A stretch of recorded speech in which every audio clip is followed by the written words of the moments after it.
Assalamualaikum warahmatullahi wabarakatuh. Sobat Bi Islam yang dirahmati Allah.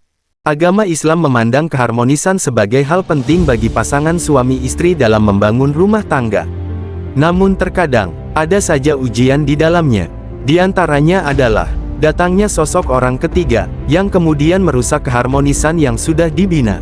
Kemudian, bagaimana pandangan Islam tentang hukum pelakor atau perebut laki orang? Ataupun pebinor, perebut bini orang. Kehadiran orang ketiga dalam rumah tangga kerap kali menjadi biang perselingkuhan yang berakhir pada perceraian. Dalam Islam, segala bentuk usaha merusak hubungan suami istri biasa dikenal dengan istilah tahdib. Rasulullah secara tegas pernah memperingatkan umatnya agar tidak melakukan tahdib atau merusak hubungan suami istri orang lain. Diriwayatkan dari Abu Hurairah radhiyallahu anhu, ia berkata bahwa Rasulullah bersabda, "Bukan bagian dari kami umat Rasulullah orang yang menipu atau mentahdib perempuan atas suaminya atau seorang budak atas tuannya." Maksud dari kata menipu atau tahdib dalam redaksi hadits ini menurut Al-Munawi adalah memengaruhi istri seseorang agar bercerai dengan suaminya, kemudian ia menikahi perempuan tersebut. Perilaku ini dinilai oleh Ibnu Qayyim sebagaimana dikutip Al-Munawi sebagai dosa yang tidak lebih rendah dari dosa zina, bahkan mungkin lebih besar. Jika dilihat redaksi hadis tersebut, tahdib terjadi jika pihak laki-laki mempengaruhi istri orang lain agar bercerai dari suaminya. Lalu, bagaimana jika ada wanita lain yang menggoda suami orang untuk bercerai dari istrinya? Apakah yang dilakukannya juga dinamakan tahdib? Menurut Ibnu Hajar Al-Haytami dan ulama-ulama lainnya, bahwa perbuatan tahdib tidak hanya dilakukan oleh laki-laki yang menggoda atau mengganggu istri orang lain sehingga menjadikan hubungannya dengan suaminya tidak harmonis.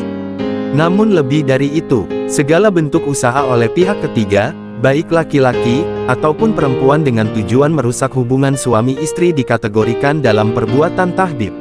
Lalu bagaimana hukum tahdib? Imam Ibnu Hajar Al-Haytami mengkategorikan perbuatan ini menjadi dosa yang besar.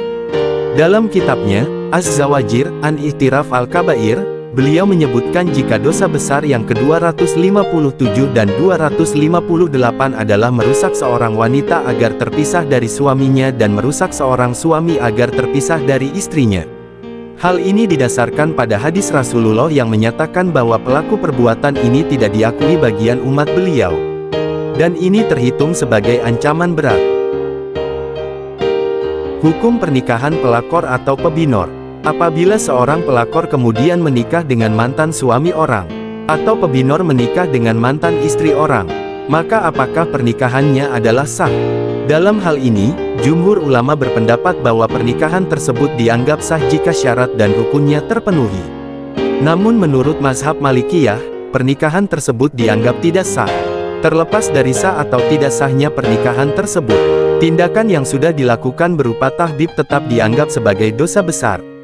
Akhirnya, semoga kita dan keluarga kita senantiasa dihindarkan dari segala keburukan dan juga tahdib.